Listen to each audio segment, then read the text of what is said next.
गरुड़ पुराण हिंदू धर्म के 18 महापुराणों में से एक है।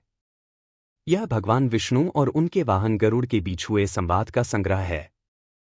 इसमें धर्म, कर्म, मोक्ष और मृत्यु के बाद की यात्रा का विस्तार से वर्णन मिलता है।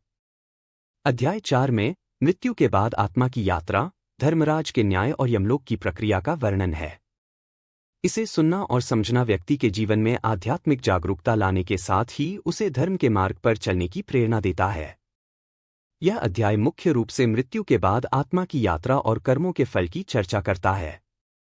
इसमें बताया गया है कि मरने के बाद आत्मा किन किन प्रक्रियाओं से गुजरती है, कैसे उसे यमलोक ले जाया जाता है और वहां उसके कर्मों का हिसाब किताब किया जाता है। गरुड़ पुराण के अनुसार जब मृत्यु का समय आता है तो व्यक्ति के कर्म उसके अगले जीवन की दिशा तय करते हैं। अच्छे कर्म करने वाले को मृत्यु के समय भगवान विष्णु का दर्शन होता है, जबकि पापी व्यक्ति को यमदूत दिखाई देते हैं। जब किसी पापी की मृत्यु होती है तो यमदूत उसके पास आते हैं। उनका रूप बहुत भयानक होता है, जिससे आत्मा भयभीत हो जाती है। यमदूत पापी आत्मा को बांधकर यमलोक की यात्रा पर ले जाते हैं। आत्मा के शरीर छोड़ने के समय उसे अपने सारे कर्म दिखाई देते हैं। यह एक दर्पण की तरह होता है, जिसमें अच्छे और बुरे सभी कर्मों की झलक मिलती है। मृत्यु के तुरंत बाद आत्मा 13 दिनों तक प्रेत रूप में रहती है। यह समय अत्यंत महत्वपूर्ण होता है, क्योंकि इस दौरान परिवार द्वारा किए गए संस्कार आत्मा की यात्रा को आसान बनाते हैं। यमलोक तक पहुंचने का मार्ग अत्यंत कठिन और पीड़ादायक होता है। गरुड़ पुराण के अनुसार यह मार्ग 86,000 योजन लंबा होता है और आत्मा इसे 48 दिनों में तय करती है। मार्ग में 16 भयंकर नदियां आती हैं, जिनमें से कुछ आग से भरी होती हैं तो कुछ पानी से। पापी आत्मा को इन्हें पार करने में अत्यधिक कष्ट होता है। इन नदियों के नाम वैतरणी, पुष्पभद्रा और वैहायसी हैं। केवल पुण्य आत्माएं ही इन नदियों को आसानी से पार कर पाती हैं। यमदूत पापियों को चाबुक से मारते हैं और उन्हें जल्दी चलने के लिए मजबूर करते हैं। आत्मा को कई बार अपनी प्यास और भूख के कारण अत्यधिक दुख सहना पड़ता है। गरुड़ पुराण में कहा गया है कि मृत आत्मा को परिवार द्वारा किए गए पिंडदान और श्राद्ध कर्म से शांति मिलती है। यदि परिवार ये कर्म न करे तो आत्मा और भी अधिक कष्ट झेलती है। यमलोक पहुंचने पर आत्मा को धर्मराज, यमराज के समक्ष उपस्थित किया जाता है। यहां उसके कर्मों का पूरा लेखा जोखा धर्मराज के पास पहले से ही होता है। धर्मराज के सहायक चित्रगुप्त आत्मा के सभी अच्छे और बुरे कर्मों को एक ग्रंथ में लिखकर प्रस्तुत करते हैं। यह ग्रंथ सत्य और न्याय पर आधारित होता है और इसमें कोई गलती संभव नहीं होती। धर्मराज के सामने आत्मा के कर्मों का मूल्यांकन किया जाता है। अच्छे कर्म करने वाली आत्मा को स्वर्ग का मार्ग दिया जाता है, जबकि बुरे कर्म करने वाली आत्मा को नरक में भेजा जाता है। धर्मराज आत्मा को उसके कर्मों के अनुसार स्वर्ग, नरक या पुनर्जन्म का निर्णय सुनाते हैं। गरुड़ पुराण में नरक के 28 प्रकारों का वर्णन है, जैसे तामिस्र, रौरव, महारौरव, कुंभीपाक आदि।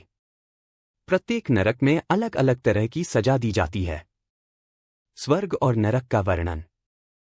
जो आत्मा अच्छे कर्म करती है उसे स्वर्ग भेजा जाता है। वहां आत्मा को दिव्य सुख, सुंदर वातावरण और अमृत का आनंद मिलता है।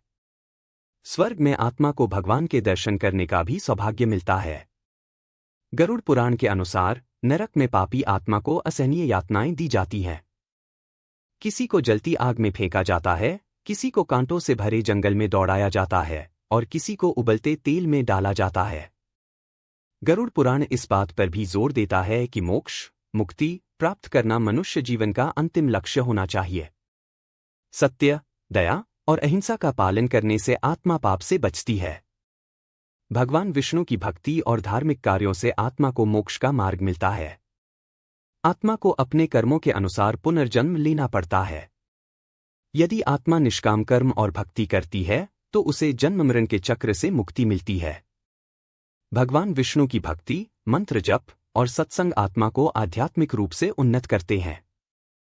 गरुड़ पुराण में बताया गया है कि जो व्यक्ति भगवत भक्ति में लीन रहता है वह सभी प्रकार के बंधनों से मुक्त हो जाता है।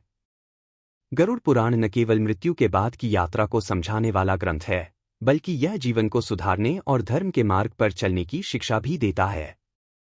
यह ग्रंथ मृत्यु और मृत्यु के बाद की प्रक्रिया को स्पष्ट करता है, जिससे व्यक्ति के मन में मृत्यु का भय कम होता है। गरुड़ पुराण सिखाता है कि मानव जीवन अमूल्य है और इसे केवल भोग विलास में नष्ट नहीं करना चाहिए। अच्छे कर्म, परोपकार और धार्मिक कृत्य जीवन को सार्थक बनाते हैं। गरुड़ पुराण का चौथा अध्याय हमें यह सिखाता है कि मृत्यु केवल एक शरीर का अंत है, आत्मा अजर और अमर है। जीवन के हर कर्म का फल निश्चित है, इसलिए हमें हमेशा धर्म और सत्य के मार्ग पर चलना चाहिए।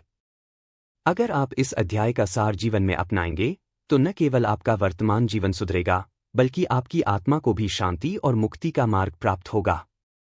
यह संदेश इतना गहरा और प्रभावशाली है कि इसे सुनने और समझने वाले के दिलों में एक आध्यात्मिक जागरूकता पैदा होती है।